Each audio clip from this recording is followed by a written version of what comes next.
Les valves cardiaques sont des structures élastiques ni innervées ni vascularisées, et donc incapables de mouvement. Pourtant, elles sont présentes à la sortie de chaque cavité cardiaque pour ne permettre le passage du sang que dans un seul sens, des atriums vers les ventricules et des ventricules vers les artères du cœur, soit l'aorte et l'artère pulmonaire. Nous allons répondre à 3 questions.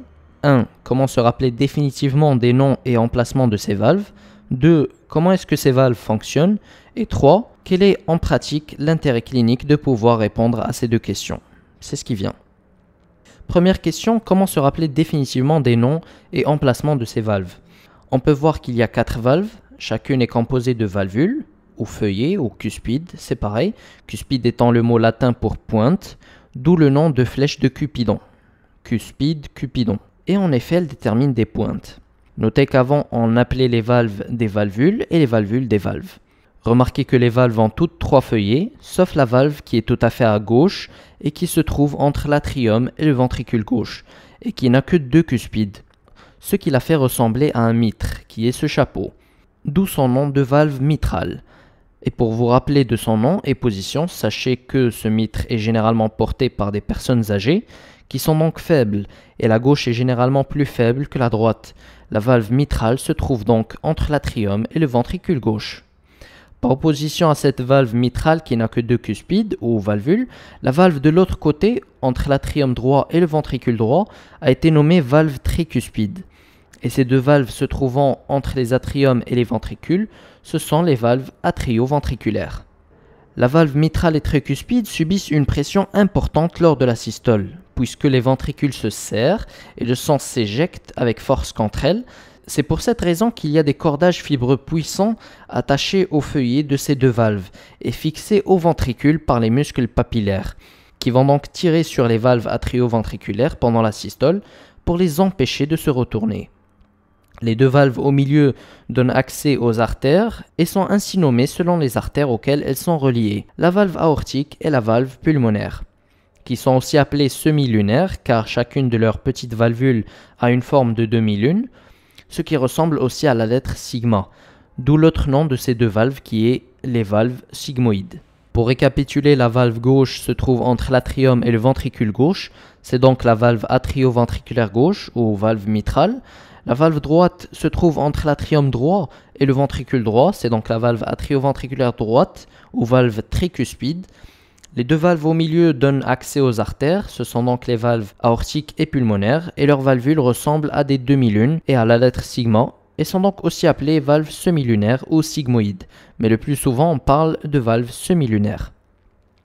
Comment est-ce que ces valves fonctionnent? Pour ça, on va étudier ce qui se passe sur le côté gauche, car vous aurez du mal à suivre ce qui se passe sur les 2 côtés simultanément, sachant que les mêmes événements ont lieu en même temps de l'autre côté, comme vu dans l'introduction de cette série. L'atrium a une très faible pression, mais une fois remplie, elle dépasse celle du ventricule relativement vide, ce qui ouvre la valve atrio-ventriculaire. Le ventricule va alors se remplir, et ce remplissage est encore plus complet quand l'atrium se contracte. Et quand le ventricule se contracte à son tour, la pression devient plus élevée que celle des atriums, ce qui ferme la valve atrio-ventriculaire d'un côté, et cette pression est plus élevée que celle de l'artère, ce qui va ouvrir la valve artérielle de l'autre. Mais une fois que le sang est éjecté dans l'artère, la pression dans celle-ci devient égale à celle du ventricule, et la valve artérielle se ferme alors, puis le ventricule se relâche et diminue sa pression par rapport à l'atrium, ce qui ouvre la valve atrio-ventriculaire et accueille à nouveau le sang atrial et un nouveau cycle peut commencer. Comme des portes qui se ferment violemment, les valves atrio-ventriculaires se ferment simultanément en causant le premier bruit cardiaque, B1, et les valves semi-lunaires se ferment aussi simultanément, réalisant le deuxième bruit cardiaque B2. Il est très simple de se rappeler quelles valves sont responsables de quel bruit, car le début du mot valve contient à sa première partie le A et le V de atrio-ventriculaire, et à sa deuxième partie le S et le L de semi-lunaire. Les auriculo-ventriculaires sont donc responsables du premier bruit et les semi-lunaires du deuxième bruit. À l'auscultation du cœur, ça donne ceci.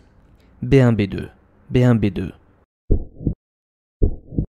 Et si vous avez bien suivi jusque-là, vous aurez remarqué que le début de la systole ferme les valves auriculo-ventriculaires et la fin de la systole ferme les valves semi-lunaires. La systole ventriculaire se fait donc entre B1 et B2 et ne prend que 0,3 secondes. Quel est l'intérêt d'étudier la physiologie des valves comme on vient de faire? Deux principales raisons. Ces valves peuvent subir un rétrécissement, qui en latin est la sténose, ce qui entraîne une diminution du flux sanguin vers là où s'ouvre la valve, ce qui peut donner entre autres une douleur thoracique due à un manque d'apport en oxygène aux muscles cardiaques. Cette douleur ou constriction de la poitrine est en latin langor pectoris. La deuxième raison est la régurgitation. On parle alors d'insuffisance valvulaire, car la valve n'assure pas correctement sa fonction de barrière. Il est possible de reconnaître approximativement la valve atteinte et son type d'atteinte en auscultant le cœur, ce qui permettra d'entendre des bruits différents des sons que produit normalement le cœur, et on appelle ces bruits les souffles cardiaques. Et on peut vérifier ces anomalies en les voyant sur une échographie cardiaque. N'hésitez pas à partager et on se voit sur la prochaine vidéo.